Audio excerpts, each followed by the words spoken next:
Motif itu paling susah, makanya dalam perkara pembunuhan berencana ini motif jadi nggak penting. Tapi harus ada. Motif bisa apa aja dibikin, cuman jangan sampai motifnya adalah Yosua melecehkan Putri.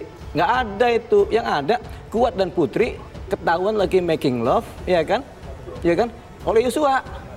Yosua yang dikejar, makanya Putri buru-buru lapor ke Ricky supaya datang, si Kuat buru-buru lapor ke Sambo supaya ada begini-begini seolah-olah Yosua pelakunya. Padahal Yosua ini korban. Tapi bukannya Ini nampak bagus juga ya kalau dibuat sinetron. Ini bisa sampai berapa episode nih, bisa ratusan atau bahkan ribuan. Apalagi kata Deolipa, selama ini Kuat iri kepada Brigadir J karena lebih dipercaya oleh Sambo dan Putri Chandrawati untuk mengawal mereka. Nah ini agak aneh, kan Kuat bukan militer ya, dia sipil. Dan fungsinya juga bukan untuk mengawal, supir saja gitu. Sejak pertama kasus ini mengemuka ke publik, saya terus terang mempertanyakan pernyataan dari Kapolres Jakarta Selatan. Karena sepemahaman saya, ketika aksi kekerasan seksual atau misalnya pelecehan seksual dilakukan, kenapa ini justru dilakukan di daerah, di wilayah yang tidak dikuasai oleh si pelaku? Anggaplah waktu itu pelakunya adalah Brigadir Y. Sementara daerah itu bukan dia kuasai, dia tidak bisa memastikan bahwa CCTV bisa dilenyapkan, dia tidak bisa memastikan bahwa sekian banyak orang bisa disingkirkan agar tidak menjadi saksi, dia juga tidak bisa memastikan bahwa tidak tersedia akses bagi calon korban. pengakuan istri Verdi Sambo soal motif 18+ di balik pembunuhan Brigadir J bikin geleng-geleng, geli-geli sedap. Pengakuan istri mantan Kadif Propam Polri Irjen Verdi Sambo Putri Chandrawati soal motif dewasa di balik pembunuhan Brigadir Yosua Huta Barat atau Brigadir J benar-benar bikin melongo. Pasalnya dalam 3 kesempatan berbeda Putri memberi pengakuan yang berbeda-beda. Pertama, Putri Chandrawati menyebut Brigadir J telah melecehkannya di kamar. Tetapi keterangannya itu berubah di kemudian hari. Dia kemudian mengaku Brigadir J masuk ke kamarnya dan melucuti bajunya. Keterangan ini juga kembali berubah pada pengakuan ketiga Putri Chandrawati, di mana dia menyebut dirinya tengah berbaring di kasur ketika Brigadir J masuk ke kamar dan melakukan kontak fisik. Soal keterangan yang tak konsisten, Putri Chandrawati itu pakar tata negara Refli Harun pun angkat bicara.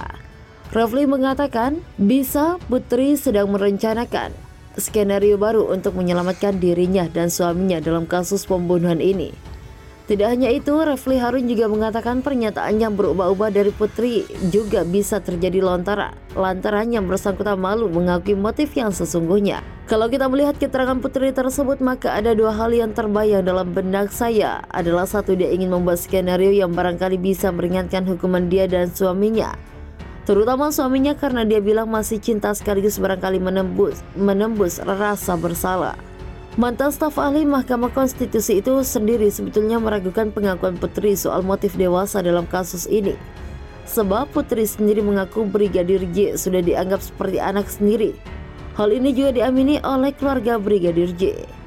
Tetapi jangan lupa, ini kan cerita tentang orang dewasa, orang yang barangkali ada masalah dalam hubungan rumah tangga. Kemudian masuk orang lain dan orang lain barangkali menghibur atau katakanlah obat lara, kira-kira begitulah. Anggota DPR kepanasan disebut Kamarudin terima dana Sambo, jangan-jangan bukan tuduhan. Deolipa Yumara melerai debat panas antara kuasa hukum Brigadir J dengan anggota DPR Arteria Dahlan. Perdebatan panas terjadi antara anggota DPR Republik Indonesia dari Komisi 3 Arteria Dahlan dengan pengacara keluarga Brigadir J, Kamarudin Simanjuntak. Debat panas itu bahkan sampai dilerai oleh mantan pengacara Baradae, Deolipa Yumara, yang menggebrak meja. Arteria Dahlan yang awalnya emosi dan mengancam Kamarudin Simanjuntak pun sampai terdiam dan mengangguk. Debat panas ini terjadi karena adanya salah persepsi dari kata jangan-jangan yang dilontarkan oleh Kamarudin Simanjuntak. Dilansir dari acara catatan demokrasi di YouTube TV One News, Kamarudin Simanjuntak menyentil Komisi 3 yang seolah diam pada kasus pembunuhan berencana yang dilakukan oleh Verdi Sambo. Kadif Propam itu kan ibaratnya tukang pukul Kapolri, dimanapun Kapolri dia ada di sampingnya. Lagi rapat di Komisi 3 aja dia ada di sampingnya. Ketika mau nyalon Kapolri dia ada di sampingnya. Pertanyaannya, apa sih kerjaan Komisi 3? Jangan-jangan dia kebagian juga, sindir Kamarudin Simanjuntak. Deolipa Yumara gebrak meja bukan tanpa alasan. Ia menyebut dugaan tersebut dikarenakan pihaknya sudah mengirim surat beberapa kali ke Komisi 3 namun tak kunjung dibalas. Mendengar pernyataan itu, Arteria Dahlan pun langsung naik pitam. Selama ini saya apresiasi sama Pak Kamarudin loh, tapi pada hari ini jujur saya kaget ya, bagi saya ini tuduhan serius, kata dia. Arteria Dahlan juga menantang Kamarudin Simanjuntak untuk menunjukkan buktinya. Saya minta Pak Kamarudin bisa memperlihatkan buktinya. Saya juga nanti hari ini, malam ini juga saya minta MKD untuk periksa Pak Kamarudin, kata Arteria Dahlan. Terkait apa bang? Tanya host.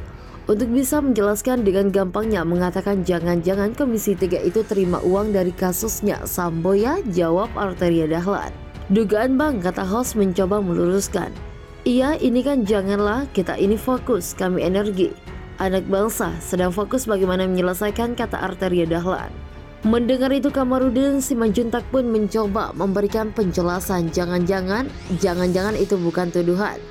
Di mana Komisi 3 ketika saya surati. Sudah banyak yang saya surati, Komisi 3 termasuk aliran uang yang dikelola 300 triliun, jelas Kamarudin Simanjuntak lagi. Tidak ada yang dibalas bang, kata host lagi. Tidak ada yang dibalas, kata Kamarudin. Iya, ini kita baru 3 hari mbak, jawab Arteria Dahlan. Kemudian ia pun nampak naik pitam dan meminta Kamarudin Simanjuntak mencabut kata-katanya. Pak Kamarudin, Anda cabut atau enggak? Anda cabut apa enggak ini? Mau cabut nggak? Kalau cabut saya jelasin, kalau nggak kita nanti, kata Arteria Dahlan yang kemudian dipotong oleh Kamarudin Simanjuntak. Apa yang terucap dari mulut saya sampai kiamat tidak pernah tercabut karena saya punya buktinya, kata Kamarudin terang. Kata Kamarudin lantang.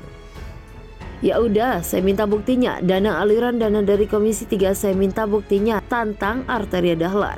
Saya bilang jangan-jangan. Kata Kamarudin kembali menjelaskan, kita ini berusaha buat menyelesaikan masalah, Anda jangan buat masalah baru, ujar Arteria Dahlan lagi. Mendengar perdebatan panas itu, Deolipa Yumara pun buka suara. Ia mencoba menjelaskan pada Arteria Dahlan apa makna dari kata-kata jangan-jangan yang disampaikan oleh Kamarudin Simanjuntak. Namun sebelum menjelaskan hal itu, Deolipa Yumara sempat dipotong oleh Kamarudin Simanjuntak. Pak Arteri, sudah kenal saya lama banget ya. Saya juga kenal Bang Kamarudin, kata Deolipa Yumara. Namun belum selesai menjelaskan, ia langsung dipotong oleh Kamarudin Simanjuntak yang juga mengaku kenal lama dengan Arteria Dahlan. Pak, boleh saya bicara pak, boleh saya bicara. Jangan dipotong, kata Deolipa Yumara sambil menggebrak meja. Ia pun kemudian dipersilakan untuk menyampaikan poin yang ingin ia jelaskan. Jangan-jangan itu bahasa pengacara, jangan-jangan itu artinya bukan kepastian Pak Arteri, bukan nuduh. Semua pengacara akan bilang jangan-jangan itu kode, jelas Deolipa Yumara. Ia pun kemudian mencoba untuk melerai perdebatan tersebut. Jadi Pak Arteri jangan marah, Bapak juga jangan marah. Saya paham pengacara Pak, jangan-jangan itu kode, kata Deolipa Yumara. Semua pengacara kan akan bilang jangan-jangan dia main, itu artinya dugaan. Dugaan itu tidak bisa saling menuduh. Dan kan Pak Arteri lama jadi pengacara bareng saya, paham ya? Jelas Deolipa Yumara. Mendengar penjelasan itu, Arteria Dahlan pun terlihat menganggukkan kepalanya.